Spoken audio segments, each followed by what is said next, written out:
Marcus Greene walked into class knowing every answer on the exam. Yet when the papers came back, his was the only one marked with a giant red F. His professor smirked and whispered, "Not possible, you solved this on your own." The room gasped. Students exchanged glances, because Marcus had just cracked the problem no one else could. But what his professor did next, no one saw coming. Before we deep dive into this interesting story, subscribe to our channel, and tell us where are you watching from. Share in the comments below. The lecture hall buzzed with the kind of nervous silence that only comes during final exams. Pens tapped on desks, sneakers squeaked against the polished floor, and the overhead lights hummed faintly, casting a sterile glow over rows of students bent over thick stacks of paper. For most of them, the calculus exam was difficult but manageable. A test of preparation, long nights and formulas drilled into memory. But for one student, it wasn't meant to be fair. Marcus Greene, seated near the back in his usual spot, straightened his paper once more before standing. His hand trembled slightly, not from lack of knowledge, but from the gnawing weight of suspicion. He had studied for weeks, poring over textbooks in the quiet corners of the library, long after the building closed, relying on vending machine coffee to keep his eyelids open. Every theorem, every proof, every example had been etched into his memory with an obsessive persistence. He knew this subject, numbers at least, didn't lie, but professors did. The room seemed to grow quieter as Marcus made his way to the front, clutching his exam. His steps echoed unnaturally loud in the silence. A few students glanced up, then quickly back down, as though afraid that looking too long might invite trouble. He had felt those stares before, some curious, some sympathetic, some dismissive. Being the only black student in this advanced calculus class meant he was always on display, always carrying more than just his backpack. Behind the desk sat Professor Leonard Harkins, a man with graying temples and a neatly pressed suit that seemed more suited for a courtroom than a classroom. His reputation was ironclad, rigorous, exacting, and merciless. Among students, there was another reputation, unspoken but understood. No black student had ever walked out of his course with an A. Most didn't even pass. Marcus placed the paper down gently, almost ceremoniously, as though setting down something fragile. Harkins looked up, his expression unreadable, then allowed a slow smirk to form at the corner of his mouth. He took the paper without a word, sliding it closer to him, with a deliberate slowness that felt like a provocation. Marcus stood there a moment longer than most students would have. There was a quiet dignity in his posture, shoulders squared, chin slightly lifted, as though silently daring the professor to acknowledge the work for what it was. For a brief second his eyes locked with Harkins's, a collision of defiance and disdain. "You're finished already, Greene." Harkins's voice was low, sharp, carrying just enough for those in the first row to hear. "Yes, sir," Marcus replied, keeping his tone even. The professor tapped his pen against the paper, his gaze fixed on Marcus in a way that was less about the exam and more about the student handing it in. It was the look of a man waiting for a mistake, eager to pounce on it. "Interesting," Harkins murmured, almost to himself, before setting the paper aside. Marcus gave a small nod and turned, walking back toward his seat, but the feeling in his gut twisted tighter. He knew the smirk, the tone, the way Harkins had spoken his last name like it was something sour in his mouth. None of this was about calculus. It hadn't been for a long time. Marcus slid back into his chair, the wooden seat groaning under his weight. He stared at the scratched desk in front of him, running his thumb along the grooves carved by generations of restless students. Around him, the scratching of pens continued, the shuffle of papers, the anxious sighs of his classmates. But he could feel eyes on him, always on him. This test had not been fair. He had realized it the moment he flipped it open. The first 3 questions were standard enough, though worded in a way that left little margin for interpretation. But then came the problems that twisted formulas into knots, layered concepts in ways not covered in lectures, and demanded leaps of logic no ordinary student could make under pressure. Marcus knew those questions weren't there to test knowledge. They were Still, he had tackled them. Methodically, relentlessly. Every equation solved was a statement. "I belong here. I am not what you think I am." He had checked his work twice, then a third time, until his answers carried the quiet certainty that comes only from hours of solitary struggle. And yet, as he sat waiting for the clock to run down, Marcus knew the truth. Knowledge alone wouldn't save him. Harkins had already decided his fate. When the proctor called time, papers shuffled forward in a rush. Students lined up to hand in their exams. Their relief palpable. Marcus kept his gaze fixed on his desk until the room thinned, until only the professor remained at the front, stacking papers into neat piles. From where he sat, Marcus saw it. Harkins's smirk widening as he reached for Marcus's exam again. The professor flipped open the first page, his pen poised like a weapon. He skimmed a line of Marcus's handwriting, then paused. His lips curved into something darker than amusement. "No way," Harkins whispered, his voice so low it was almost swallowed by the cavernous room. He traced his finger down the page, eyes narrowing. "There's no way he solved this." Marcus froze. He hadn't meant to eavesdrop, but the words cut through the silence like a blade. The professor leaned back in his chair, the pen tapping rhythmically against the desk. "Not possible," he muttered, his tone thick with certainty, not curiosity. His smirk returned, sharper this time, almost predatory. He flipped another page, then another, his movements quickening as if searching for proof of fraud hidden between the lines. Marcus's pulse pounded in his ears. His exam, the work he had bled over for weeks, wasn't being read for accuracy. It was being dissected for disbelief. At that moment, he knew something chilling. It wouldn't matter how many equations he solved, how many proofs he mastered.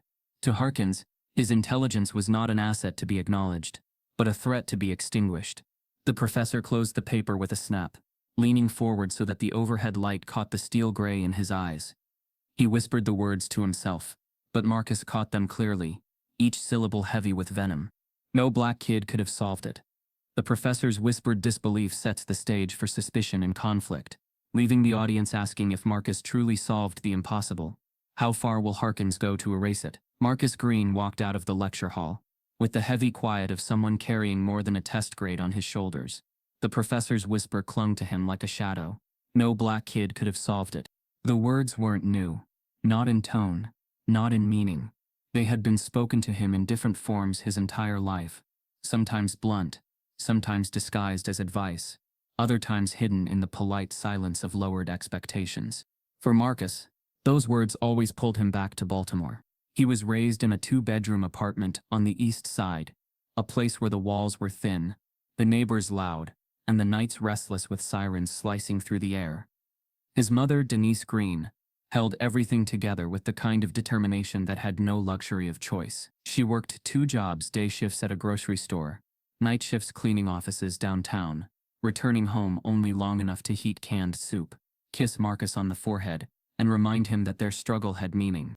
"Books are the only way out, baby," she used to whisper when he was still small enough to fit in her lap. "Numbers don't care where you're from. Letters don't ask who your daddy is. Learn them, and nobody can take that from you."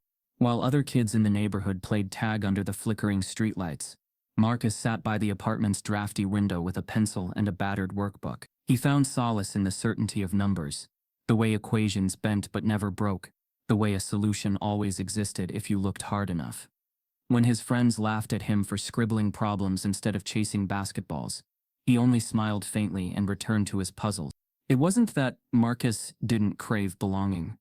He did, but belonging in his world often came with compromises, cutting class, talking back, giving in to the pull of corners where easy money moved quickly.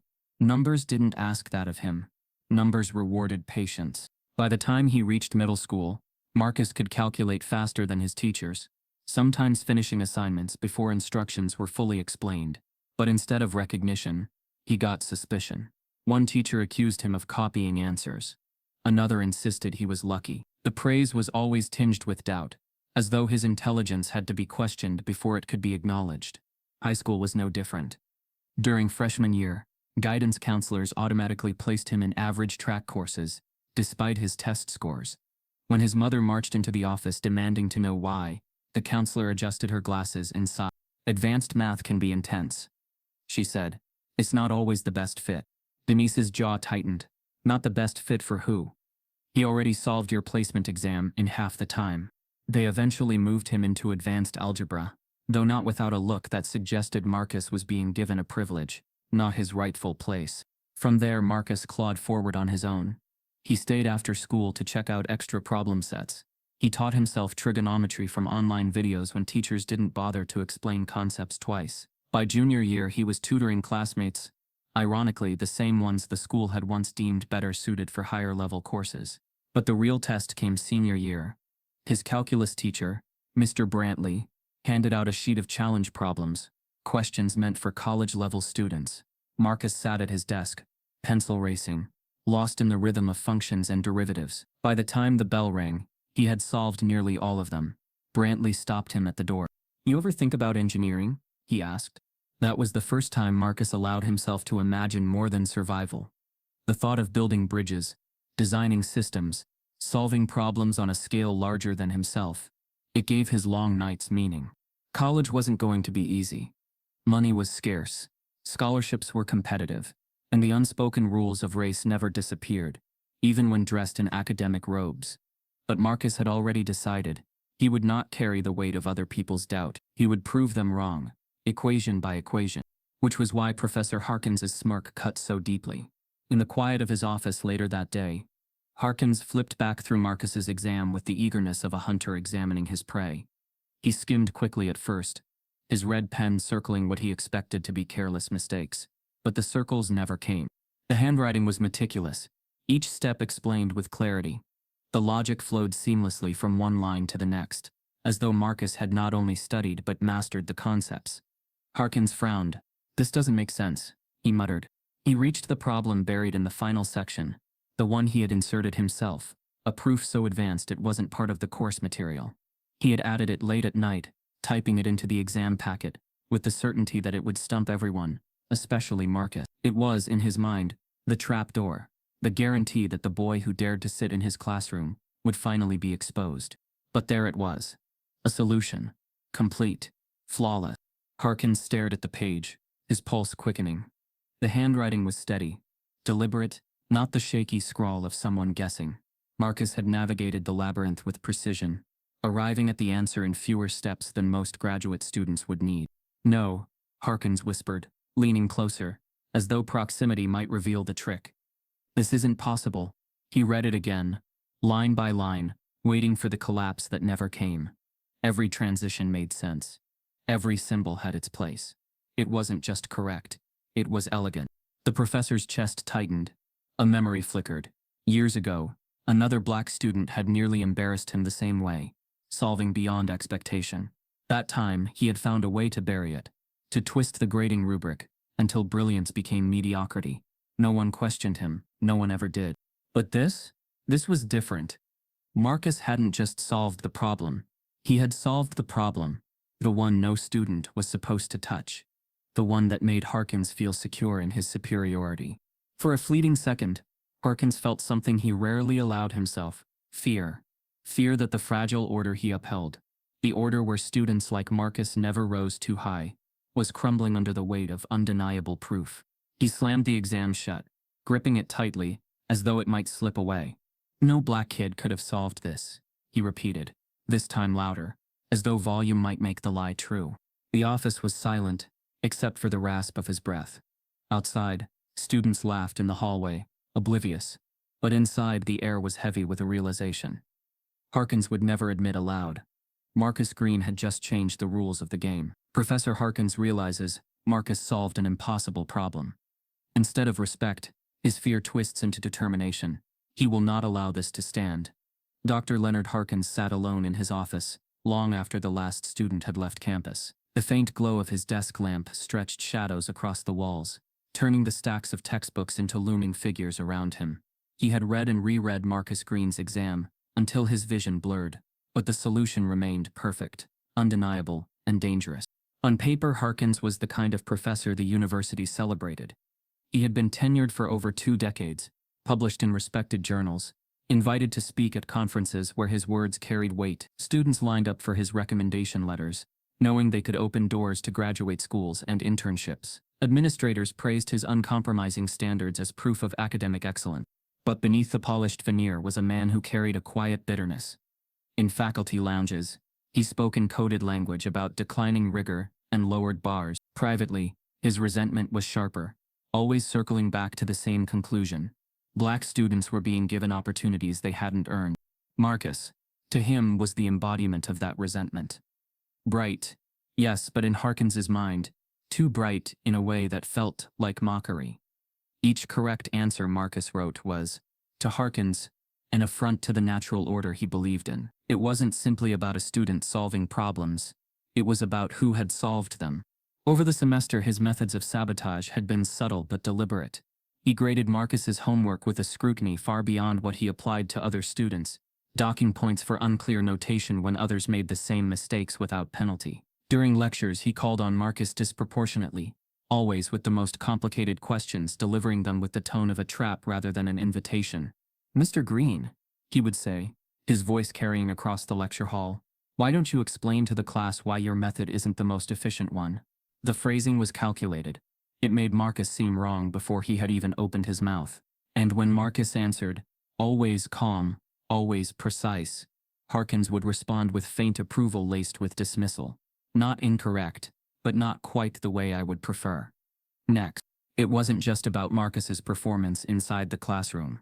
When the mathematics department posted openings for paid tutoring positions, Marcus applied, confident in his record.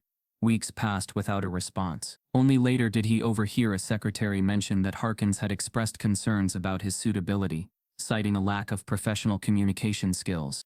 Students noticed, whispers spread in study groups, quiet conversations in hallways. Nobody black ever passes Harkins's class. They said it like a fact, not an accusation.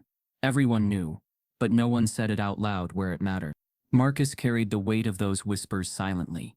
His mother's voice was always in his ear, telling him to endure, to push forward, to remember why he was here. But each small sabotage chipped away at him, leaving him wondering if brilliance alone would ever be enough. Now with the final exam, Harkins faced a problem of his own. Marcus hadn't just survived his traps, he had dismantled them. If the grade reflected reality, Marcus would not only pass but excel, perhaps even topping the class. That couldn't happen. Not if Harkins wanted to preserve the unspoken record that no black student had bested him. The next morning, the campus was alive with chatter. Students emerged from dorms, clutching coffee cups and backpacks, buzzing about finals and grades. Marcus walked across the quad, shoulders squared, his pace steady. He had learned to mask his uncertainty, to project calm even when doubt gnawed at him.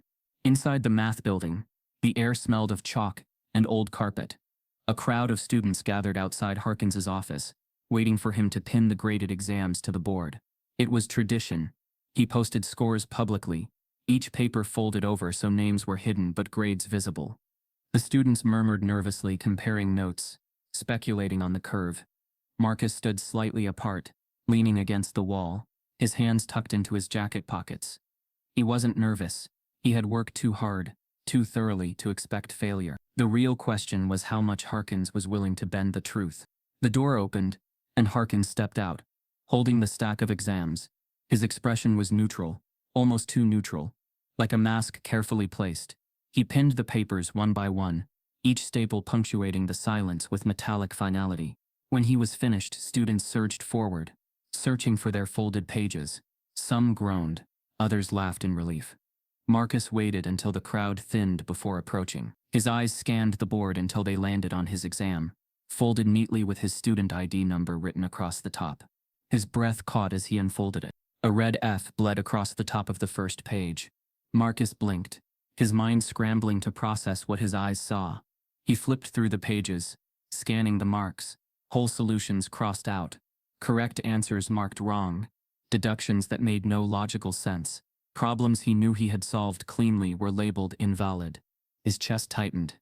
It wasn't possible. He had worked too hard, checked too carefully. This wasn't a mistake. It was deliberate. Behind him, Harkins's voice cut through the murmurs. "Some of you," he said, his tone carrying just enough disdain to sting, "should reflect on whether you truly belong in this level of mathematics. Advanced courses aren't for everyone." Marcus didn't turn. He couldn't. His eyes remained fixed on the failing mark, the symbol that threatened to undo not just a semester but years of struggle. Yet even in his shock, something gnawed at him. On the final page, the page with the impossible problem, Harkins hadn't crossed out the answer. Instead, he had written something in the margin, small but deliberate. "Not possible, you solved this on your own." Marcus's fingers tightened around the paper, the words burning into his mind. It wasn't just a failing grade. It was an accusation. Marcus holds his exam with a failing mark. and a note questioning his integrity. If his perfect solution wasn't enough to pass, what chance did he have to fight a professor determined to erase him? Marcus stood in the hallway with the exam still in his hands, staring at the bright red F scrawled across the page. Students shuffled past him, some whispering, others glancing and quickly looking away. The folded paper felt heavier than it should, as though the ink itself carried weight. He had been prepared for Harkins to grade harshly, but not like this, not an outright failure. The words in the margin seared his mind. Not possible you solved this on your own. He folded the paper, shoved it into his backpack, and walked out into the crisp air of the quad. His breaths came short, uneven, not from exertion but from the crushing realization that the game was fixed. No amount of work, no brilliance, no hours of study could outpace a man who decided the outcome before the first pencil touched the page.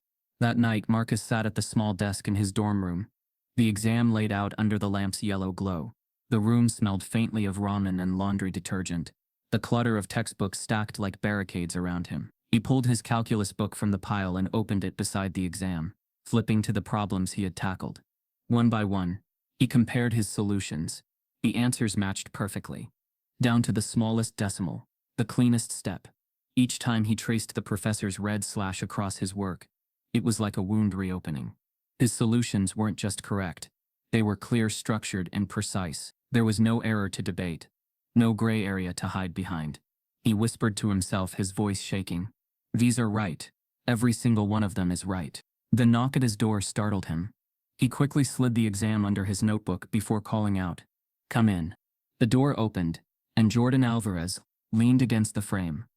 Jordan had been Marcus's best friend since freshman orientation. Where Marcus was quiet, Jordan was animated. Where Marcus avoided attention, Jordan thrived in it. His Puerto Rican roots gave him an energy and warmth that made people gravitate toward him. But tonight, his smile was gone. "I heard," Jordan said softly, closing the door behind him. Marcus looked away. "He failed me." Jordan sat on the edge of the bed, eyes scanning the scattered books. "You?" He almost laughed, though the sound was bitter. "Man, you've been living in the library. You were tutoring me on half this stuff. There's no way you failed." "I didn't," Marcus said firmly. He pulled the exam back out and slid it across the desk. "Look." Jordan leaned over, reading. He flipped between the exam and the textbook, his brow furrowing deeper with each page. After a long silence, he looked up, his voice low but sharp. "This is all right. Every single problem. He didn't just grade you wrong. He straight up lied." Marcus leaned back in his chair, pressing his palms against his temples. "If I say that, I'm just another angry black kid who can't accept failure. That's how it works, Jordan. You know it." Jordan shook his head. "Nah, man. This isn't about anger. This is about truth. If you let this slide, you're handing him exactly what he wants. He's counting on you to stay quiet." Marcus's silence stretched, heavy. The room seemed to shrink around them. He thought of his mother, her tired hands pressing his cheeks as she told him to be better, to rise above. He thought of every sideways glance, every moment of disbelief when he solved problems too quickly, every time a teacher asked if he was sure he hadn't copied. "I can't risk it," Marcus said finally, his voice breaking slightly. "One word to the dean, one accusation, and I'm the problem. They'll call me entitled, disrespectful, disruptive. I've seen it happen." Jordan leaned forward, his eyes intense. "And if you don't fight, then what? You walk away with an F you don't deserve? You let him erase everything you've worked for? No, Marcus. That's not who you are." Marcus stared at the paper again. The red ink blurred as his vision watered. His chest felt tight, his heart pounding so hard it hurt. He wanted to scream, to tear the paper in half, to erase the insult that screamed across the top of the page. Instead, he pressed his hands flat against it, as though holding it down might steady the storm inside him. Jordan softened his tone. "Look, I get it. I do. They'll try to spin this on you. But you're not alone in this. I'll back you up. We'll figure out how to fight him. Together." For the first time that night, Marcus looked at his friend, and a small weary nod escaped him. The hours passed with Marcus flipping through every page again, checking, rechecking, searching for cracks that didn't exist. Jordan stayed, pacing, muttering about corruption and injustice, his hands moving wildly, as if he could wrestle the problem into submission. But Marcus's focus always returned to the final page. There in Harkins's neat, slanted handwriting, was the note. Not possible you solved this on your own. It wasn't feedback. It wasn't even doubt. It was a declaration, an accusation carved into ink. And as Marcus stared at it under the dim glow of the lamp, something shifted inside him. This wasn't just about one grade. This was about his very right to exist in that classroom, to sit at that desk, to claim knowledge as his own. The fear remained, but now beside it, a spark. Marcus stares at the handwritten accusation, realizing Harkins isn't simply trying to fail him. He's trying to erase his legitimacy as a scholar. What Marcus doesn't yet know is that this accusation will ripple far beyond a single grade. The next morning, Marcus walked into the library with the weight of the exam still pressing against his chest. The paper was folded neatly inside his notebook, but it felt like a brand carved into him. He tried to convince himself that the worst part was the failing grade, but he knew better. It wasn't the F that gnawed at him. It was the professor's note. Not possible you solved this on your own. Those words weren't about math. They were about him. The library was alive with quiet energy. Students bent over laptops, highlighters squeaked across pages, whispers darted between study tables, like low currents of electricity. Marcus moved to his usual corner, a desk tucked near the back beneath a tall window that overlooked the quad. He pulled out his textbook, notebook, and exam, laying them out with ritual precision. He wasn't there to study. He was there to prove something to himself. Page after page, he retraced his steps, checking each solution again. The answers lined up perfectly, with the examples in the text. Every formula, every derivative, every theorem stood like unshakable proof that his work had been correct. And yet there was the red ink slashing across it, insisting otherwise. His jaw tightened as a wave of doubt washed over him. What if he had missed something small, something subtle? What if his confidence had blinded him? He pressed his palms into the desk, closing his eyes. That's when his mother's voice echoed in his memory. Never let them tell you you're less. He opened his eyes again, steadier this time. He knew the truth. He just didn't know how to fight it. A few tables away, two students whispered. Marcus wasn't trying to listen, but their words carried just enough for him to catch. He failed again, huh? One said. Yeah, figures, the other replied. He always finds a way. Marcus's head lifted slightly. He froze, waiting, straining to hear. Remember Jamal, sophomore year? Of course. Smartest guy in the class. Still failed. Same with Nicole. Same story, every time. Their voices dropped lower, but Marcus had heard enough. His stomach twisted. This wasn't just about him. He looked back at his exam, at the cruel words scribbled in the margin. Not possible you solved this on your own. It hit him like a second blow. This wasn't suspicion. It was a pattern.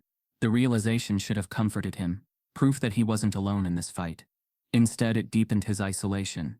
If others had suffered the same injustice, and no one had stopped it, then what chance did he have? When he walked through campus later that day, he felt eyes on him again. Some were curious, others pitying. A few students offered faint smiles, the kind that carried sympathy but no action. They wouldn't stand beside him, not against Harkins. That night, Marcus stayed late in the library. The building emptied slowly, until only a handful of students remained. He buried himself in his notes, trying to drown out the quiet ache of humiliation that refused to leave. Around midnight, footsteps approached. He didn't look up until a voice spoke softly from the side. "You're Marcus Greene, right?" Marcus turned. A young man stood there, carrying a stack of papers under his arm. His face was familiar. He had seen him before, moving in and out of Harkins's office. A teaching assistant, one of the grad students who helped grade homework. His name flickered faintly in Marcus's memory. David Miller. Marcus nodded cautiously. "Yeah, that's me." David glanced around, checking the room. Only two other students were scattered across the floor, lost in their own work. He lowered his voice. "I probably shouldn't be talking to you, but I need you to see something." He slid a manila folder onto Marcus's desk. Marcus stared at it, his throat tightening. "What is this?" David shifted uncomfortably. "Call it proof, or maybe just a piece of a puzzle. But don't let anyone know I gave it to you, especially not Harkins." Marcus hesitated, his hand hovering over the folder. His mind raced with questions. Why him? Why now? What could possibly be inside? David straightened, his expression grim. "You're not the first, and if you don't look at that, you won't be the last." Before Marcus could respond, David turned and walked away, his footsteps fading into the cavernous quiet of the library. Marcus's pulse quickened as he pulled the folder closer. His fingers trembled as he opened it, revealing a stack of photocopied exams, each marked with the same heavy red ink, each belonging to names he recognized. Some of the work was pristine, as clean and correct as his own, but across the top of every paper was the same verdict: failure. At the bottom of one exam, in handwriting Marcus knew too well, were the words, "Not possible, you solved this on your own." The air around him seemed to collapse. The whispers he'd overheard weren't rumors. They were truth. This was bigger than him. He leaned back in his chair, staring at the folder, the library spinning around him. His breath came shallow, quick, his chest heavy with a mix of anger, fear, and grim validation. For the first time, Marcus understood the full scope of what he was up against. This wasn't one unfair grade. This was a system, carefully crafted, silently endured. And now, sitting in the flickering glow of the library's fluorescent lights, Marcus held the evidence in his hands. Marcus clutches the folder of proof, realizing he's not the first and won't be the last. The teaching assistant's warning echoes in his head, and the question looms: what will he do with the truth now that he has it? The manila folder sat on Marcus's desk like it was alive, pulsing with a weight far heavier than paper should carry. The edges were frayed, the photocopied pages inside yellowing slightly as if they had been tucked away for years, hidden from light and truth. Marcus's fingers hovered over the cover, trembling, not because of what it was, but because of what it might confirm. He had always suspected that Professor Harkins's treatment of him wasn't unique. The whispers in classrooms, the quiet looks exchanged between black students after grades came back, the sense of a wall closing in no matter how hard he studied. It had all hinted at something bigger, but suspicion was different from proof. Proof made it undeniable. Proof made it dangerous. Finally, he pulled the folder open. The first paper bore a name he didn't recognize.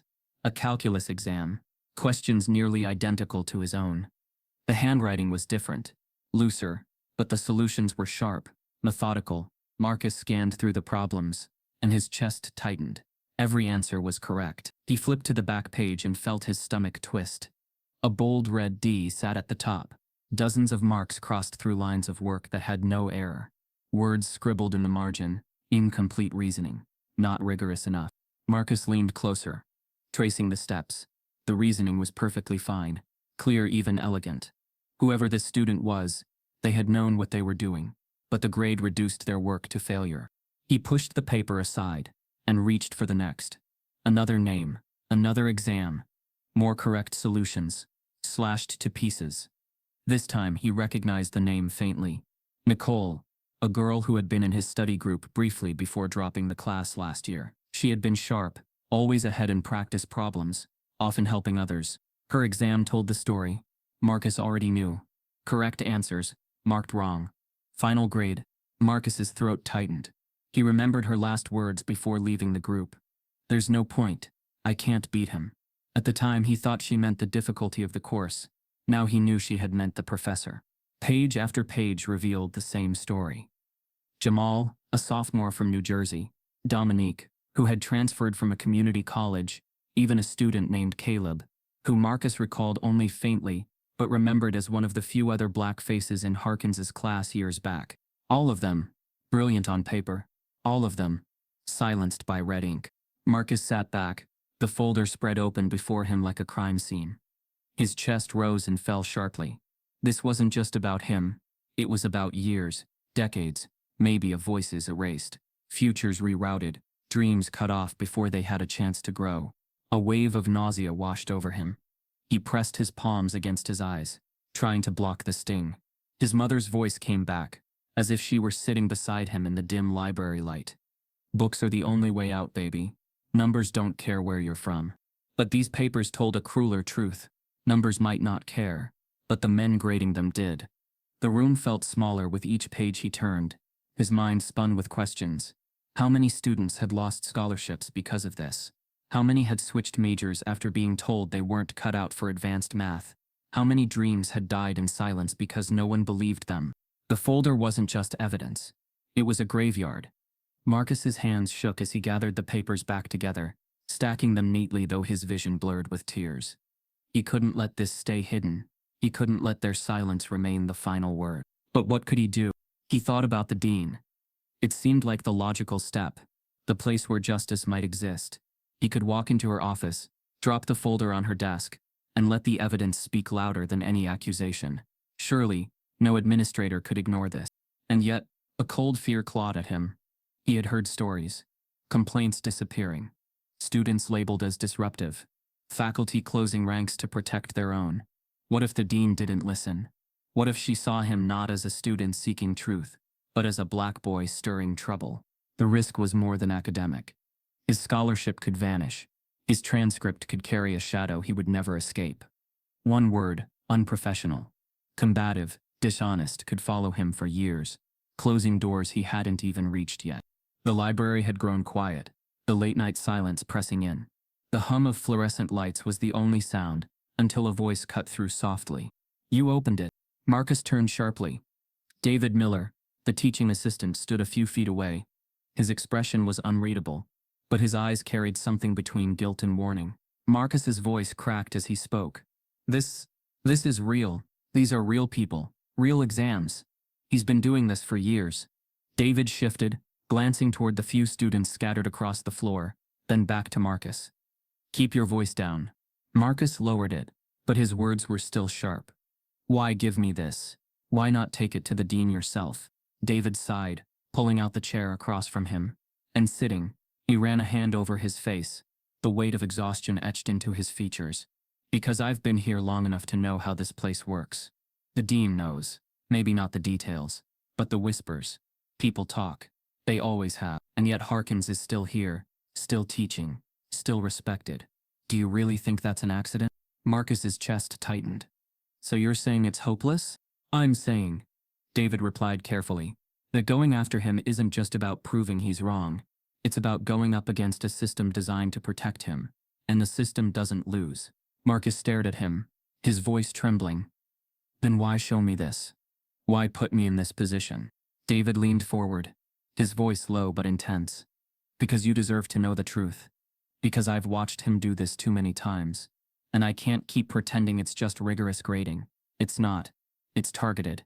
It's deliberate. And if someone doesn't stop it, it'll keep happening long after you're gone." Marcus looked down at the folder, his pulse pounding in his ears. The papers blurred again as tears welled, but this time they weren't only from pain. They were from rage, a quiet, steady rage that filled him like fire in his veins. He whispered, almost to himself, "This isn't just my fight." David's eyes softened, but his tone hardened. "And that's exactly why you need to be careful. If you go forward with this, Harkins will destroy you. He'll question your integrity, your honesty, your intelligence. He'll make you the example, Marcus, the proof that students like you don't belong here. And the worst part, people will believe him." The words hung between them, heavy as stone. Marcus sat frozen, his hands gripping the folder like a lifeline. He knew David was right about the risk. He knew the path ahead was treacherous. But as he looked at the names on the exams, Nicole, Jamal, Dominique, he also knew silence was no longer an option. Because silence was the very thing Harkins counted on. David's warning echoes in Marcus's ears. "If you go forward, Harkins will destroy you." Marcus sits with the folder in his lap, torn between fear of losing everything and the burning truth that he cannot look away. Marcus didn't sleep that night.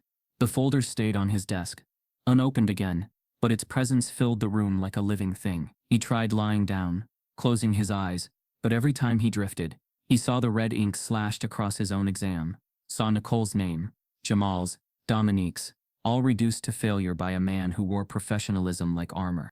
When dawn broke through the blinds, Marcus was still awake. His chest ached with exhaustion, but his mind had already made the choice. If he did nothing, he was complicit in their silence. If he did something, he might lose everything. He slipped the folder into his backpack, zipped it shut, and left his dorm. The administrative building loomed across the quad like a monument, its white stone facade gleaming under the morning sun. Students passed casually, sipping coffee, trading complaints about finals, oblivious to the battle Marcus was walking into. Inside, the air smelled of polished wood and faint disinfectant. The walls were lined with portraits of past deans and donors, their gazes stern, their plaques etched with dates and honors. Marcus's sneakers squeaked against the floor as he made his way to the dean's office. his heartbeat pounding louder than his footsteps. The secretary looked up from her computer, her smile polite but perfunctory. "Do you have an appointment?" "No," Marcus said, trying to keep his voice steady.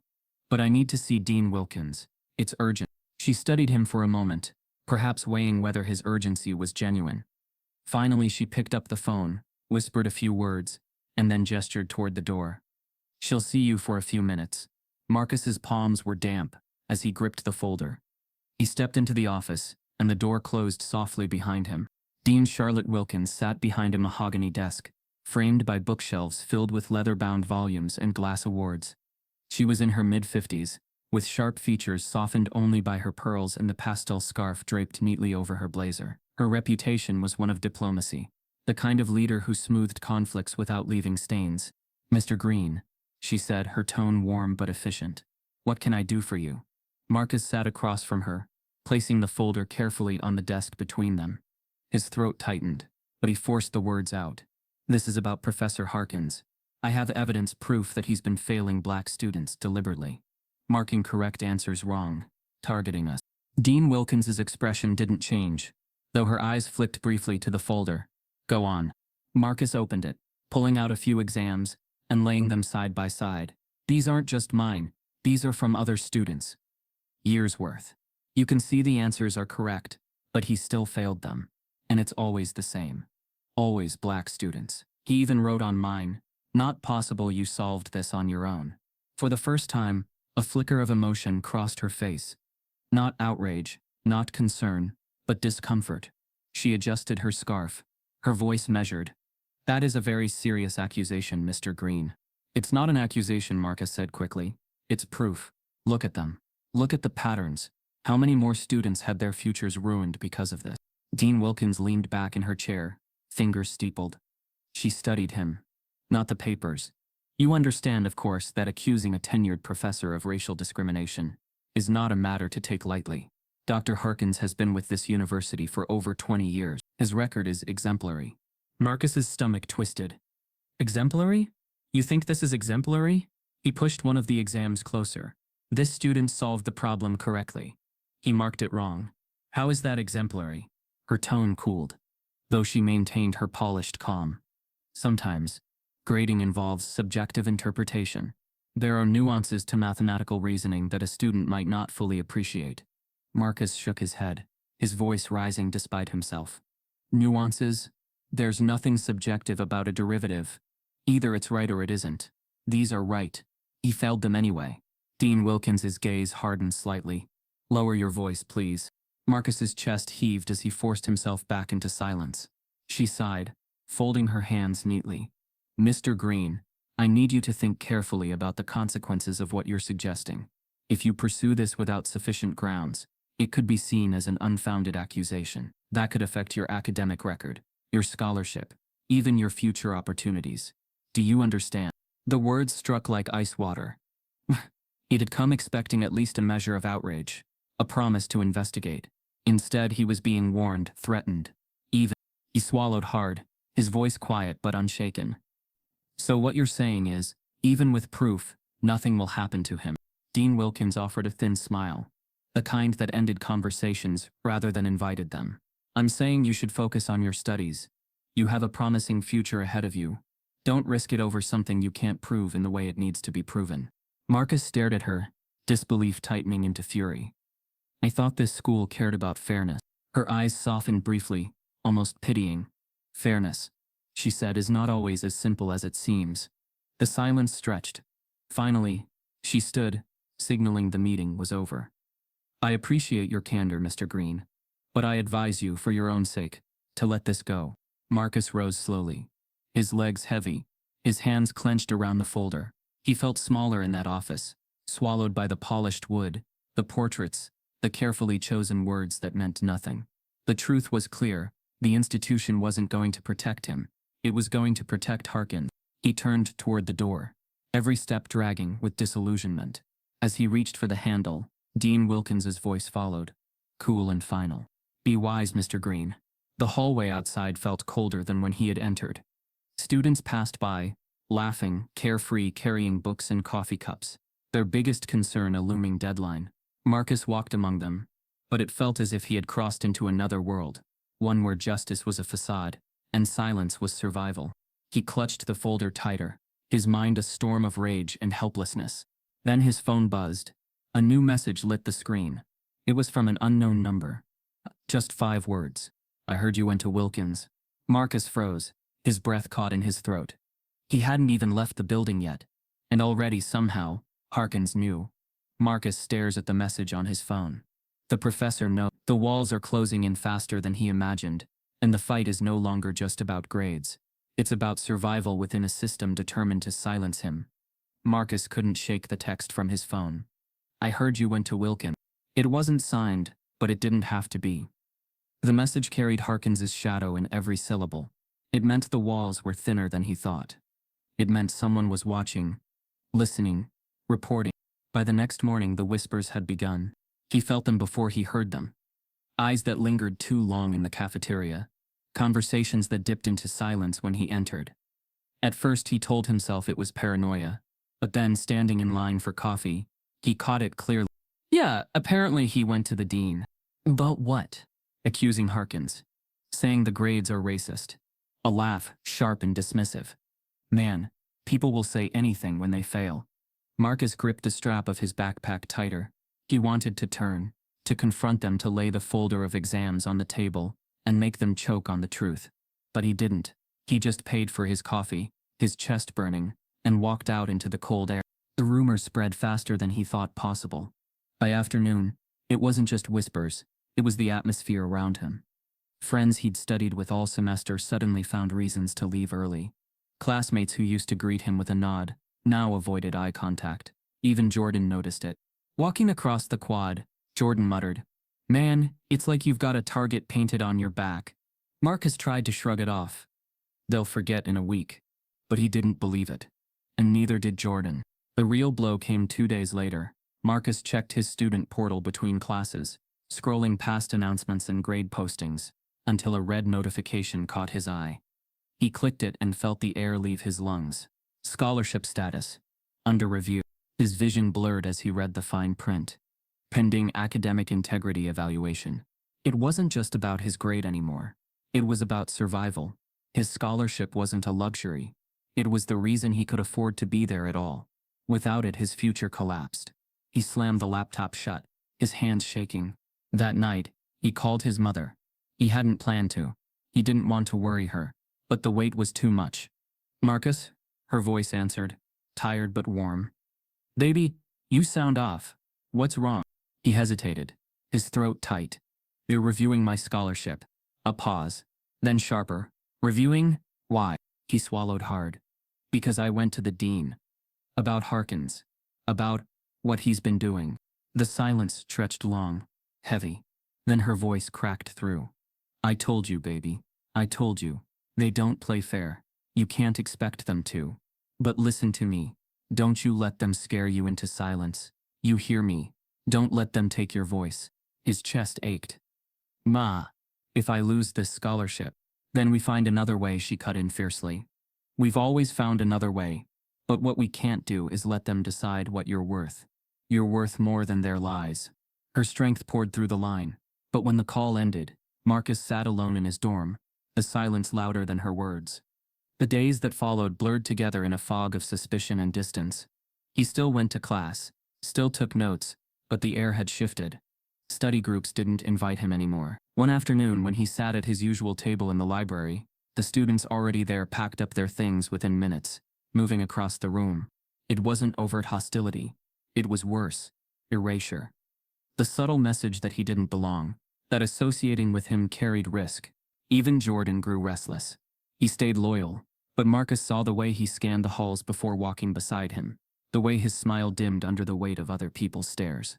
One night, Jordan finally said it. "Man, you sure about this fight? I mean, I've got your back, you know that. But it feels like everyone's already chosen sides." Marcus looked at him, exhaustion heavy in his eyes. "I don't have a choice, Jordan. This isn't just about me. It never was." Jordan sighed, running a hand through his hair. "Yeah, I know. Just feels like they're trying to bury you alive." The phrase stuck with Marcus. Bury you alive. That's exactly what it felt like. Every day, another shovel of dirt, another layer pressing down. The pressure mounted when one of his professors unrelated to Harkins pulled him aside after class.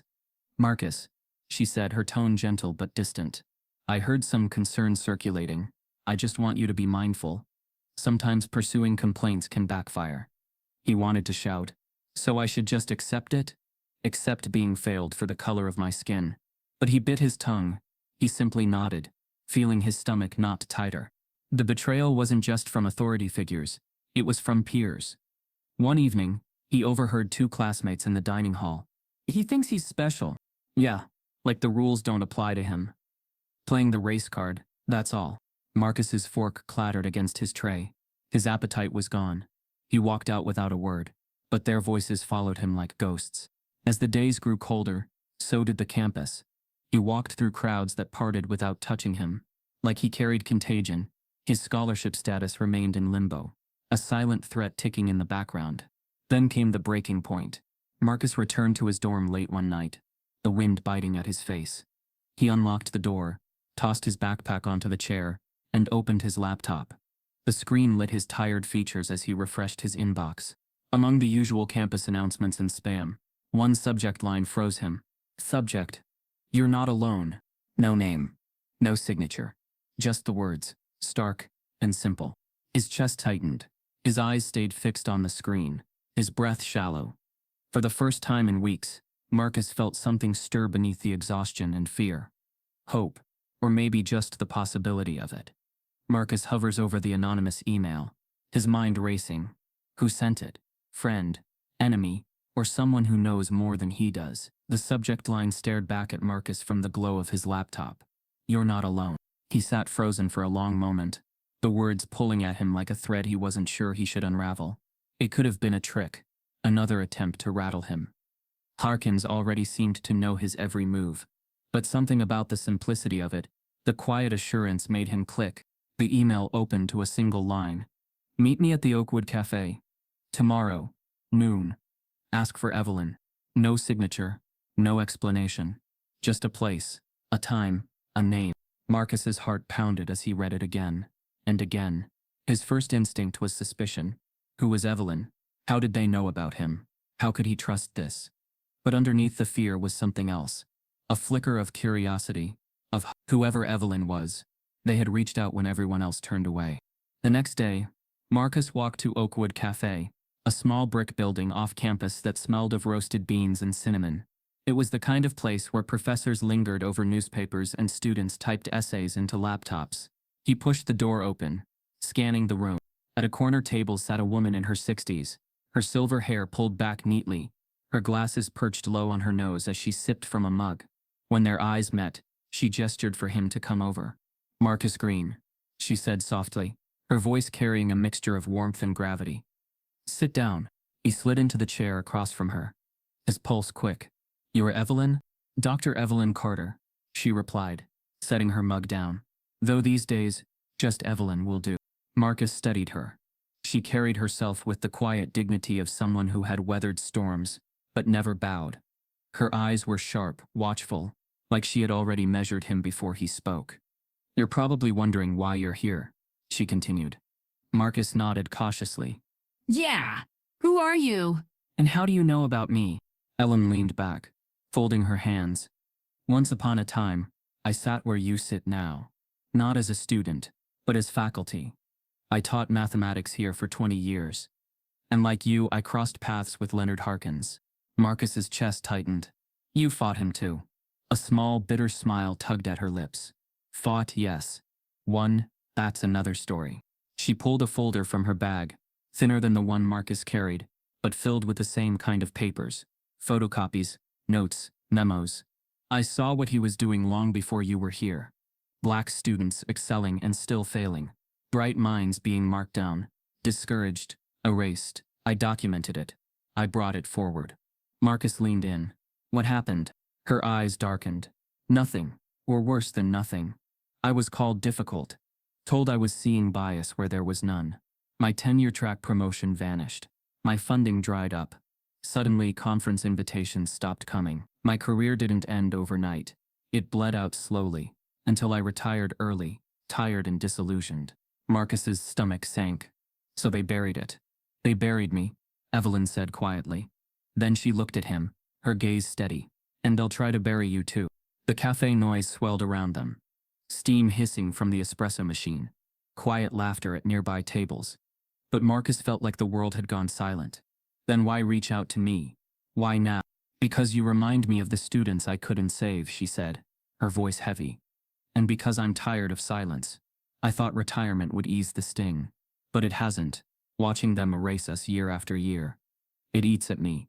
But you've already cracked the door open. You went to Wilkins. People are watching. That means you have a chance I never had.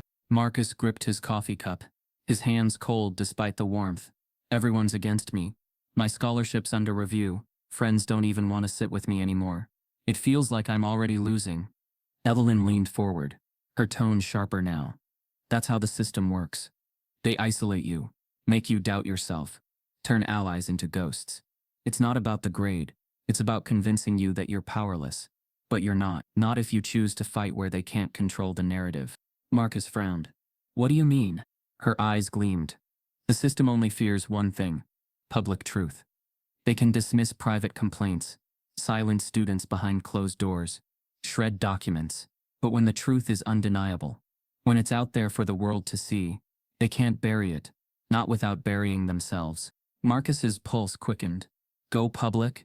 With the exams? Not just the exams, Evelyn said. With the story. With everything.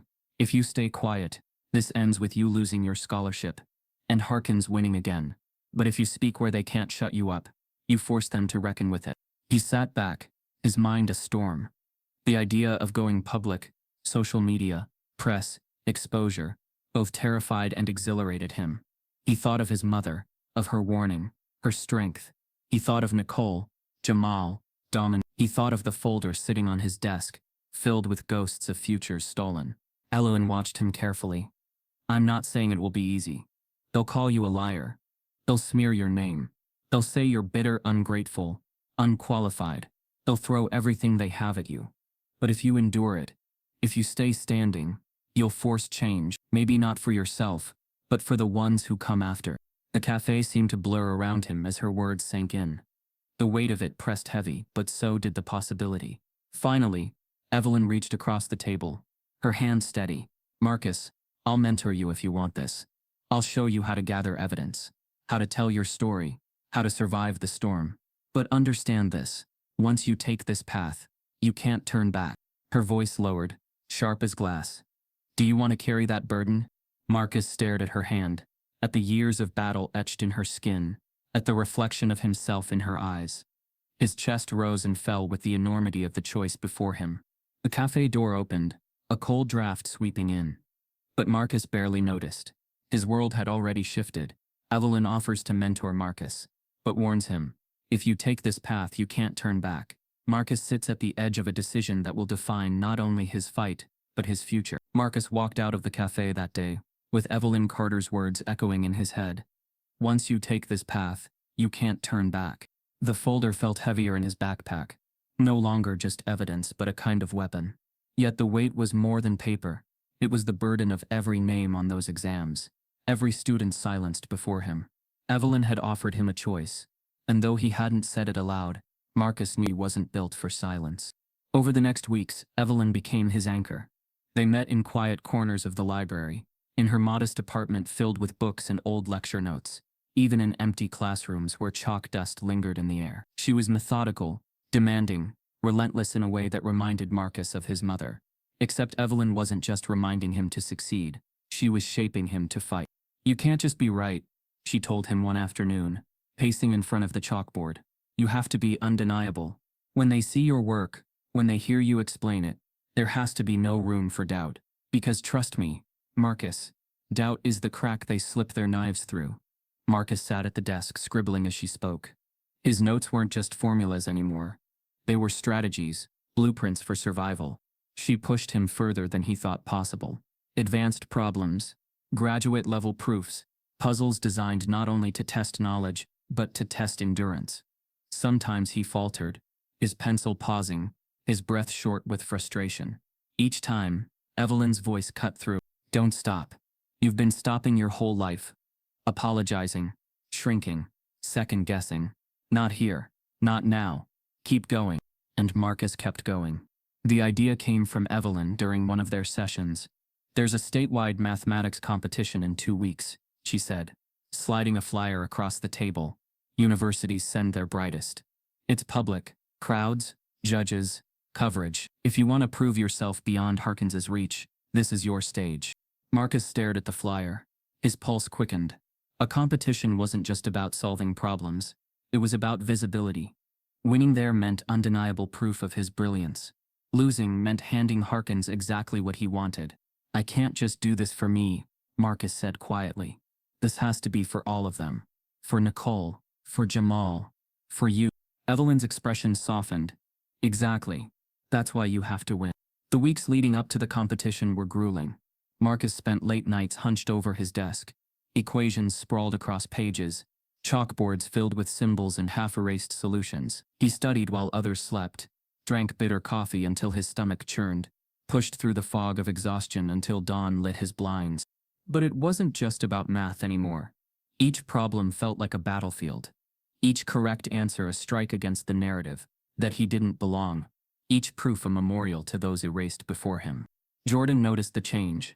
One evening he dropped by Marcus's dorm, watching him scribble furiously. Man, you're different lately, Jordan said. Like even for you. Marcus didn't look up. I have to be. Jordan frowned. This isn't just about the competition, is it? Finally, Marcus set his pencil down, meeting his friend's gaze. If I win, people see me. But if I win, they also see all the lies Harkins has been feeding them. They'll see every student he buried. I can't lose, Jordan. Not just for me. Jordan's expression softened. He didn't argue. He just pulled up a chair and stayed, watching Marcus work, silent but present. The night before the competition, Marcus sat in Evelyn's apartment, nerves twisting his stomach. She poured them both tea, the steam curling in the dim light. Are you ready? She asked. Marcus shook his head honestly. I don't know. Her eyes gleamed behind her glasses. Good. Fear means you understand what's at stake. But remember, fear doesn't solve equations. You do. And tomorrow you show them what they can't erase. The morning of the competition arrived cold and sharp. The campus buzzing as students loaded into vans, bound for the event. Marcus sat quietly, headphones in, his notebook on his lap. He didn't hear the chatter around him.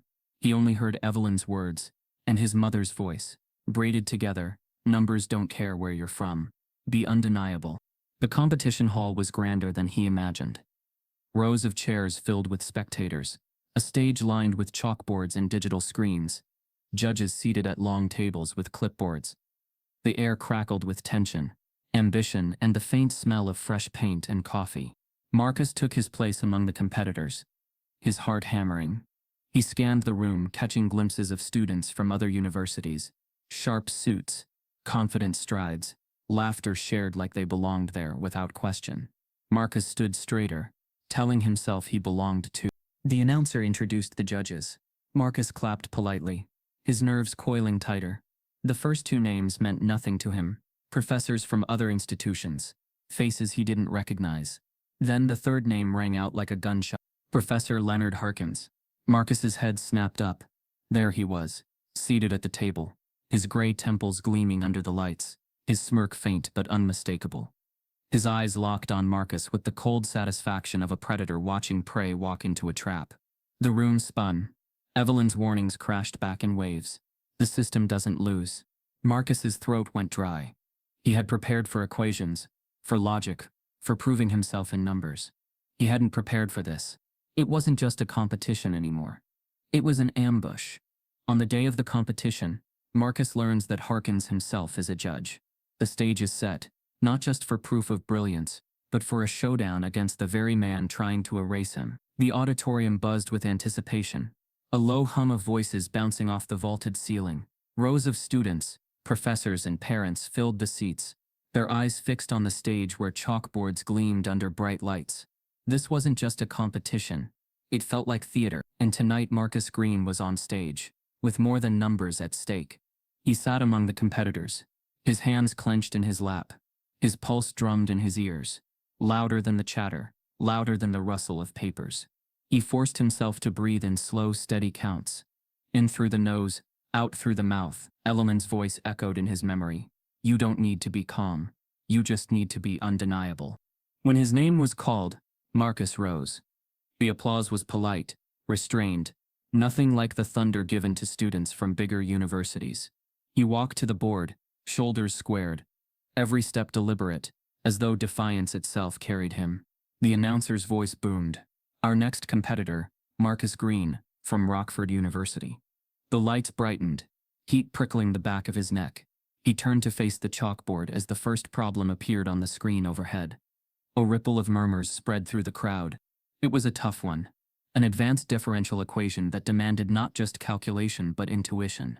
Marcus picked up the chalk, its dust clinging to his fingers. His heart raced, but his hand was steady. Line by line he began. His strokes were clean, purposeful, every step building upon the last. The silence in the room grew heavier as he worked, broken only by the faint squeak of chalk. Halfway through he paused, adjusted, then pivoted to a method few expected. A professor in the audience leaned forward, eyebrows raised. Marcus didn't notice. He was deep in the rhythm, the hum of logic guiding his hand. When he placed the final line, the solution gleamed on the board, elegant and precise. He stepped back, chalk dust on his shirt, breathing hard. For a moment, silence. Then a burst of applause. The judges scribbled notes. Marcus glanced at their table, but his eyes froze on one face. Harkins. The professor's expression was unreadable, but his eyes burned with a sharpness that chilled Marcus more than open disdain. The second problem appeared. A geometry puzzle, deceptively simple in design but layered with traps. Marcus exhaled, tightened his grip, and attacked. This one required visualization, leaps of intuition balanced with proofs. He worked faster this time, the chalk flying, his mind alive with connections. When he revealed the final solution, a gasp swept the audience. Not only was it correct, it was beautiful, a proof that unfolded like poetry. Even his competitors glanced at one another, impressed despite themselves. Applause rose louder. Marcus's chest swelled, not with pride, but with resolve. This was bigger than him now. Each cheer was for every silenced name in the folder on his desk. Then came the third problem. The screen flickered, revealing a dense equation filled with integrals and summations. The audience murmured louder, some groaning. This wasn't just advanced, it was cruel. And Marcus knew instantly, this was Harkins's hand. He remembered Evelyn's warning. They'll throw everything they have at you. His throat went dry. This wasn't on the standard set. This was designed to break him. He lifted the chalk. His hand hovered, frozen. The room was too quiet, the weight of every gaze pressing against his back. He closed his eyes for a moment, hearing his mother's voice. Numbers don't care where you're from. He opened them and began. At first he stumbled. A line written, then erased. A false start, another. The murmurs grew. He heard whispers. He stuck, but blocked them out. He slowed his breathing. Started over. This time he let instinct guide him, trusting the hours he had poured into study. Slowly, the path cleared. Each line of chalk grew steadier, sharper. He pivoted mid-proof, flipping the approach entirely, and suddenly the board came alive with clarity. The crowd leaned forward as the solution unfolded. It wasn't just correct, it was bold, the kind of method that showed not just knowledge but genius. And then, the final number appeared. Marcus dropped the chalk, his hand trembling from the effort, his shirt damp with sweat. The auditorium erupted. Gasps, cheers, even shouts. Students leapt to their feet, clapping, some laughing in disbelief. One voice rang out. He nailed it. Marcus stood there, chest heaving, staring at the board. For a moment he felt it. The release, the vindication. He had done it. He had faced their trick, their trap, and turned it into triumph. But then he looked at the judges. The first judge nodded, scribbling correct. The second leaned back, whispering to the person beside him. And then Harkins lifted his pen. Slowly, deliberately, he drew a red X across his paper. Incorrect, he announced, flatly. The room froze. The applause faltered into confusion, then silence. Marcus's stomach dropped, his hands curling into fists at his sides. What? Someone in the crowd whispered loudly. Another professor turned, eyebrows raised. But it's right. Students began to murmur. Louder now. The disbelief spreading. He got it. We saw it. Harkins didn't flinch. He leaned back in his chair, expression cool, his pen tapping against the table. His method was flawed. The reasoning was insufficient. The solution is invalid. The words echoed. Heavy. Final. Marcus stood frozen in front of the chalkboard, his masterpiece behind him, erased not by error, but by power. His victory had lasted seconds before being stolen. He glanced toward the crowd. Some students looked furious, others confused, but many sat silent, unsure, unwilling to challenge authority. The applause had died. The energy had shifted. And then Marcus's eyes landed on Evelyn, seated in the back row. She wasn't clapping, wasn't shouting, but her gaze met his, steady and fierce. She mouthed one word. Fight. Marcus's pulse thundered. His breath came in sharp bursts. He wanted to scream, to demand justice, to tear down the red X Harkins had branded against him. But all he could do was stand there, the chalk dust still clinging to his fingers, as the auditorium waited in uneasy silence. The round ended. The announcer thanked him, guiding him off stage with polite words, but Marcus barely heard them. His ears rang with the sound of Harkins's voice. Incorrect. Marcus delivers brilliance, stunning the crowd, but Harkins marks him wrong anyway, turning triumph into theft before everyone's eyes. The audience has seen the truth, and whispers ripple. Will they stay silent or will the crowd finally rise? The auditorium held its breath. Marcus still stood in front of the chalkboard, chalk dust clinging to his fingertips, sweat cooling on his skin. Behind him, the elegant solution stretched across the board line after line of logic, proof, beauty. In front of him sat the judges, and at their center Harkins's pen had already carved the verdict. Incorrect. It should have ended there. Most competitions did, with the judge's word as final. But this time, silence did not stay silent. From the back row, a voice broke the tension. He's right, someone said loudly. Heads turned. A professor Marcus didn't recognize him, stood, his finger pointed toward the chalkboard. That solution is valid. I teach graduate-level analysis, and I can tell you his method is sound. The murmurs rippled like a wave. Another professor chimed in, her voice sharp. I saw no flaw in his reasoning. Why are you marking it wrong? The room stirred, louder now, students whispering fiercely. Marcus's chest pounded. He looked toward Harkins, who remained unnervingly calm, tapping his pen against the table. The reasoning was incomplete, Harkins said evenly, his voice carrying the weight of authority. This is a competition, not a classroom. Precision matters. But the crowd wasn't convinced. He was precise, a student shouted from the upper rows. Others joined in, their voices overlapping. He nailed it. That's not fair. We saw it. Marcus's knees trembled. He hadn't expected this. Not the resistance, not the voices rising on his behalf. For so long he had been alone. Whispers behind his back but never beside him. Now for the first time people were saying it out loud. And then came the unexpected twist. A student in the third row, phone held high, called out, I recorded it. He waved the screen, red light still blinking. I got the whole thing, his proof, the crowd and you calling it wrong. The air cracked open. More phones lifted, screens glowing, fingers tapping furiously. Students whispered into cameras, live streaming, texting, uploading. In seconds the private injustice transformed into public record. Marcus's stomach flipped. Hope and fear collided inside him. This was the power Evelyn had spoken of. The one thing the system feared. Public truth. Harkins's jaw tightened. For the first time, his calm mask slipped. He leaned into the microphone, his voice harder. This disruption is unacceptable. Order must be maintained. But the room was no longer his. Chants began soft at first, then louder. Let him pass. Let him pass. The rhythm spread, hands clapping in unison.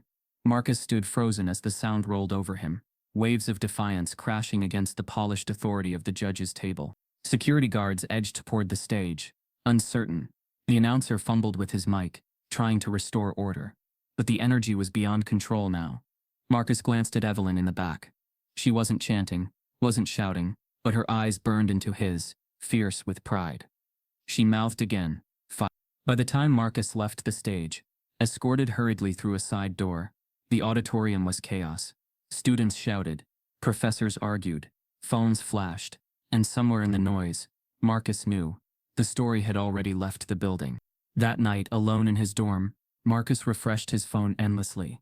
Notifications flooded in faster than he could process. A video had gone viral. Clips of him solving the impossible problem, of the crowd gasping, of Harkins dismissing him with cold finality. Comments poured beneath it. This kid is a genius. How can they mark him wrong? Classic racism. They can't stand to see him shine. Where is this school? Name and shame.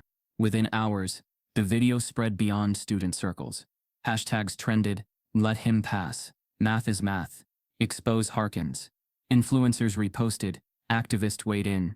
Even casual viewers who didn't understand calculus were outraged. Marcus sat back in his chair, his hands shaking. The folder of exams still lay on his desk, but it no longer felt like just his secret. The world had seen now.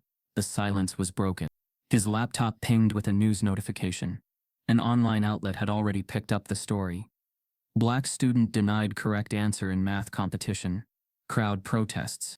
The article showed a still image, Marcus at the chalkboard, chalk in hand, his solution glowing behind him, his face tense with determination. Beside it, Harkins sat, expression cold, pen poised like a gavel. Marcus stared at the photo, his throat tight. For once the narrative wasn't written by Harkins. It was written by the truth of what people had seen. But the storm had only begun. By midnight, television anchors were replaying the clip. Professors from across the country posted threads analyzing his solution, confirming its validity. Former students chimed in with their own stories. Vague, careful, but damn. And then came the messages. His inbox overflowed. Some supportive, some hateful, many warning him to be careful. His scholarship committee sent a terse email. We are aware of the circulating material. Your case will be reviewed in light of recent events. Marcus closed his eyes, the noise overwhelming. He thought of Nicole, Jamal, Dominique. He thought of Evelyn, of his mother. He thought of the years Harkins had spent burying voices, in silence. Now silence was no longer possible. By morning, the story isn't just campus news. It's national. Headlines, hashtags, pundits, and professors all want answers. The university can no longer ignore it. And Marcus is about to find out what happens when truth grows too loud to bury. By dawn, the story had left the walls of the campus and spread across the country like fire in dry grass. The viral video of Marcus's chalkboard solution, coupled with Harkins's cold dismissal, was replayed endlessly on phones, laptops, and television screens. What had begun as a whisper in an auditorium was now a roar across the nation. News anchors framed it as a parable. Black student denied correct answer, a case of academic racism. Some treated it cautiously, hedging their words, but most leaned into the outrage. The clip was undeniable. Even those who couldn't solve the problem themselves could see Marcus's calm precision, the elegance of his proof, and the audience's reaction. They could also see the blunt, unyielding stroke of Harkins's pen, crossing it all out.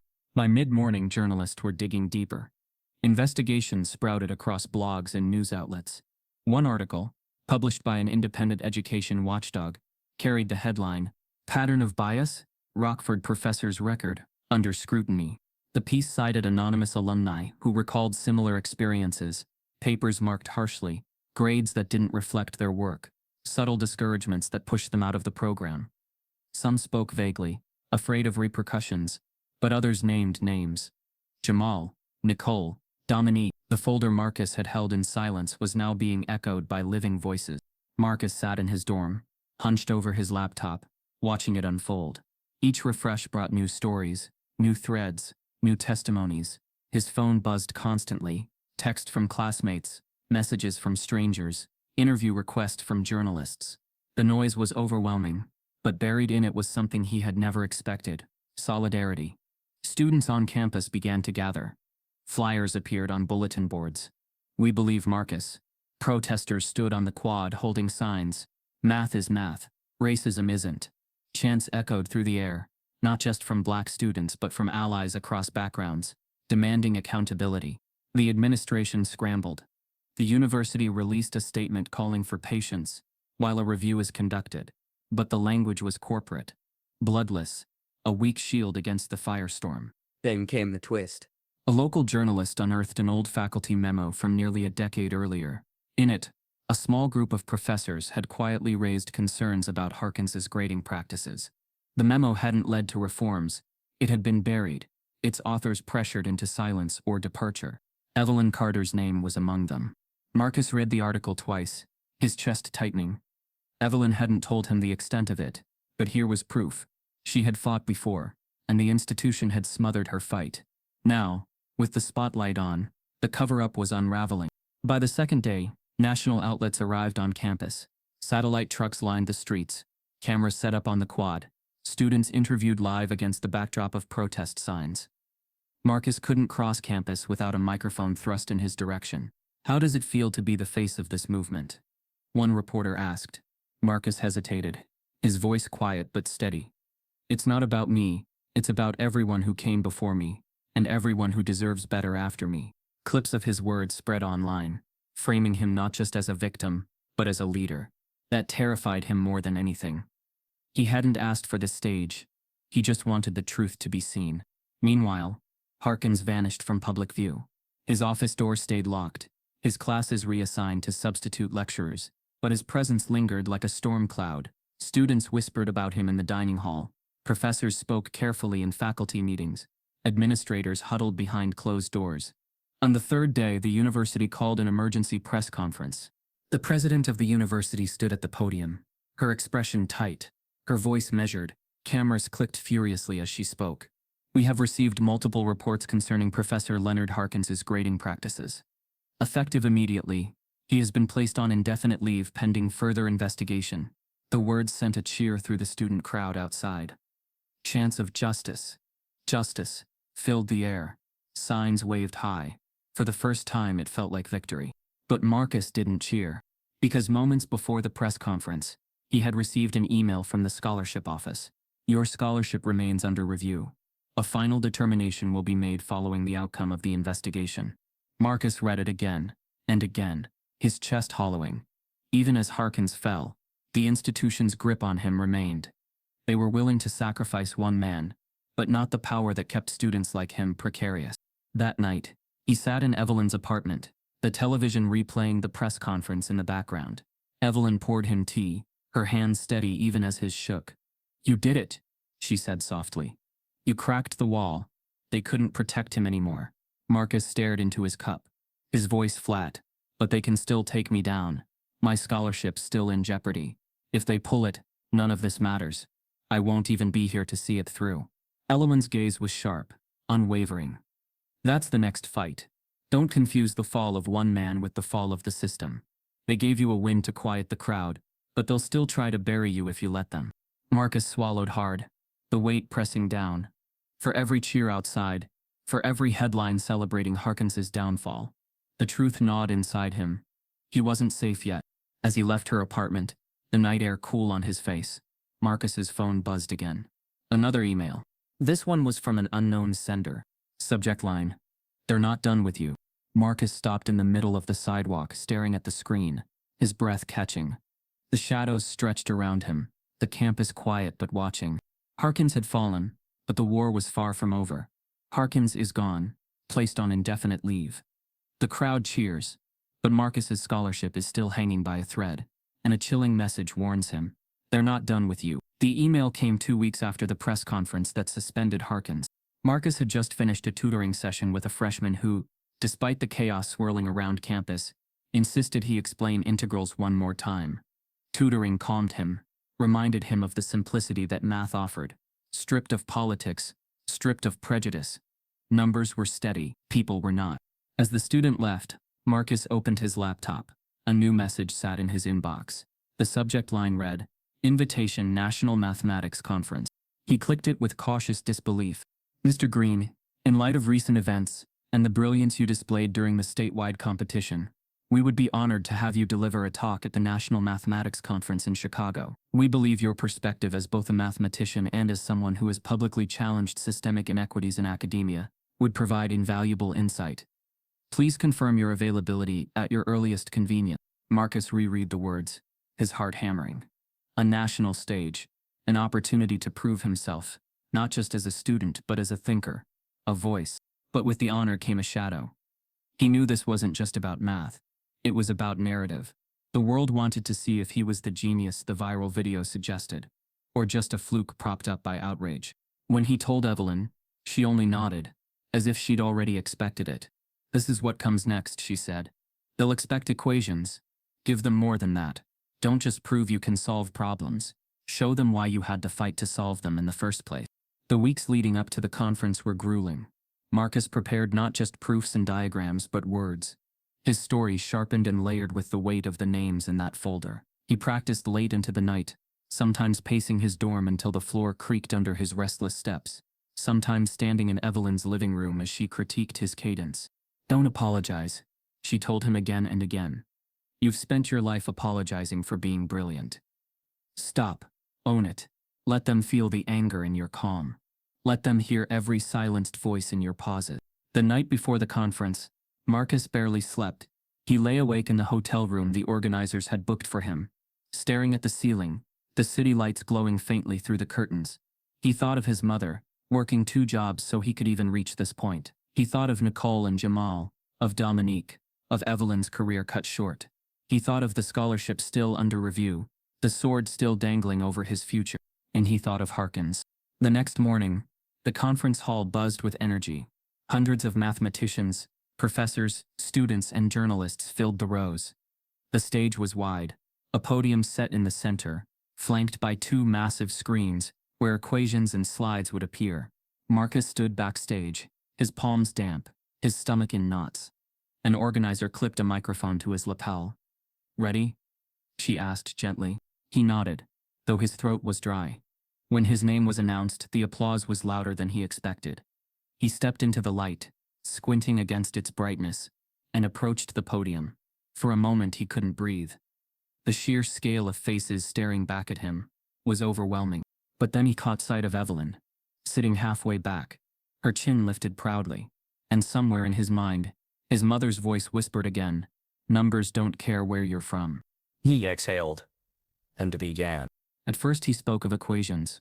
He walked the audience through a problem, steady and sure, the chalk squeaking faintly on the board as the screens magnified his every stroke. He explained with clarity, his voice calm but firm, his body settling into the rhythm of the work. The audience followed, nodding, scribbling notes, murmuring approval. Then he paused. "I could stop there," Marcus said. Turning from the board to the crowd. "I could prove my brilliance with numbers, and leave it at that. But math doesn't exist in a vacuum. Neither do we." The room shifted. Silence deepened. For years students like me have been told, we don't belong, not because we couldn't solve problems, but because someone decided our answers didn't count. Because brilliance was only brilliance if it came from the right face, the right voice, the right name. Murmurs rippled through the crowd. Marcus's voice tightened, but he didn't waver. "I've spent nights wondering if I was wrong, doubting myself not because of mistakes but because of red ink that slashed across correct answers. I've watched classmates disappear from classrooms, not because they weren't capable, but because they were told subtly, cruelly, that they weren't welcome. And for too long the silence around it was louder than the truth." He paused, letting the words sink in. Evelyn's eyes glistened. A professor in the front row shifted uncomfortably. Cameras clicked. Marcus leaned forward slightly, his voice dropping into quiet conviction. "Numbers don't care where you're from, but the people grading them do. And until we admit that, until we confront the bias hidden in our classrooms, we will keep losing geniuses, not because they weren't brilliant, but because we refuse to see them." The room held its breath. Then he straightened, lifting his chin. "Not here to ask for pity. I'm not here to beg for fairness. I'm here to remind you that truth cannot be buried forever. That's what math taught me. That's what this fight has taught me. And that's what every student silenced before me deserves for the world to hear." The silence broke into thunder. Applause erupted, rising to a standing ovation. People clapped, cheered, some whistled, others shouted his name. The sound rolled through the hall like a tidal wave, fierce and undeniable. Marcus stood there, his chest heaving, his throat tight with emotion he wouldn't let spill into tears. For once he wasn't doubting, he wasn't apologizing, he was standing exactly where he was meant to be. But then his eyes caught something in the front row, an empty chair, right in the center, reserved, untouched. Its vacancy was louder than the cheers around it. Marcus knew instantly whose chair it was meant to be. Harkins. The ovation thundered, but all Marcus could see was that chair empty, silent, mocking. The fight wasn't finished. The crowd rises to its feet. Marcus finally vindicated. Yet in the front row, the empty chair meant for Harkins casts a shadow, reminding Marcus that the man who tried to erase him hasn't disappeared. The spring sunlight poured across the campus lawn, bright and sharp against the sea of navy gowns. Rows of graduates sat in neat lines, caps angled toward the stage where the university president gave her opening remarks. Families filled the bleachers, waving signs, snapping photos, cheering names as if each one carried the weight of a lifetime. Marcus sat among them, his own cap snug, the tassel brushing his cheek. The program in his lap listed his name under Bachelor of Science, Engineering Honors Program. His chest swelled, not with pride alone, but with something heavier, relief, vindication, and a lingering ache for everything it had cost. As the president's voice droned about excellence and integrity, Marcus's mind wandered. He thought of his first day on this campus, how small he'd felt, how much he'd carried silently. He thought of the exam Harkins had marked in red, the note scrawled across it, "Not possible, you solved this on your own." He thought of the folder, the faces, the protests, the conference. And now, here he was. Not erased, not buried, standing taller than the system meant him to. When his name was called, the stadium erupted. His mother's voice pierced through the crowd, louder than all the rest. "That's my baby." Marcus walked across the stage, shook the president's hand, and accepted his diploma. For a moment, the weight of it settled in his palm like a key, one that unlocked not just his future, but the futures of those who came after him. Later, as caps flew in the air and students embraced, Marcus slipped away to the edge of campus. He stood in front of the mathematics building, its brick facade unchanged, its windows gleaming in the sun, the same building where everything had begun. Ellen joined him, her silver hair catching the light, her cane tapping softly against the pavement. She looked at him with a smile that carried both pride and sorrow. "You did it," she said quietly. Marcus exhaled. "We did it." Her eyes glistened. "Harkins's name is gone from the faculty list. His office is empty. To some, he's just a retirement that came too soon. But to others, he's a story, a warning." Marcus stared at the building, his reflection faint in the glass doors. "That's all I ever wanted, that people would know. That no one else would get buried the way he buried us." Ellen placed a hand on his arm. "History is stubborn, Marcus. It doesn't vanish. But you," she squeezed gently, "you changed the story's ending." That summer, Marcus started his first engineering job at a respected firm in Chicago. He spent his days designing systems, solving problems on a scale that once felt like fantasy. His nights, however, often circled back to the question that had started it all, the impossible problem Harkins had planted on his exam. He could still see it in his mind, the labyrinth of symbols, the trap meant to humiliate him, and he could still see the solution he'd carved out of the mess. The math itself had been complex, but not unbreakable. What made it impossible was the expectation that someone like him could not, should not, find the answer. Marcus realized, years later, that the real solution wasn't math at all. It was courage. Courage to keep solving when the world insisted he couldn't. Courage to stand in silence when no one clapped. Courage to raise his voice when silence itself became the enemy. That was the answer that had changed everything. But for all his success, the past lingered. Harkins never returned to teaching.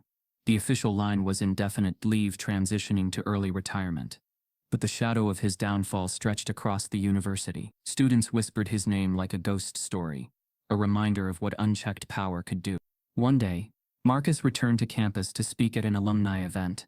He stood again in the lecture hall, where he had once felt so small, this time as the honored guest. Professors introduced him warmly. Students leaned forward in their seats, eager, hopeful. He shared his journey, his career, his fight, but he didn't end with equations. He ended with a question. How many voices are still being failed in silence today? The room was still, heavy with reflection. When the event ended, Marcus lingered in the hallway, watching students stream past. Their laughter filled the air, light and unburdened. For a moment, he let himself believe that the cycle had broken. Then he saw him, a black freshman, carrying a heavy backpack, his eyes scanning nervously as he walked into a calculus classroom. Marcus froze. The boy's face was younger, but the weight in his eyes was familiar, the weight of someone already bracing to prove he belonged. Marcus's chest tightened. He saw himself in that boy. He saw every exam slashed in red, every whisper, every silence, and he knew with a clarity sharper than any equation that his work wasn't over. As the door closed behind the freshman, Marcus made a silent vow. History would not repeat. Not on his watch. The story wasn't ending. It was beginning again, this time with him as the guard at the gate. Marcus graduates with honors, his future secure, but as he watches a new black freshman walk into calculus class, he feels the old weight return. The cycle hasn't vanished. The real question lingers. How many voices are still being failed in silence today? If Marcus's story made you feel the weight of silence too heavy to ignore, don't let it end here. Every share, every voice, is another step toward justice. Type yes if you believe no student should ever be erased, and subscribe if this broke your heart.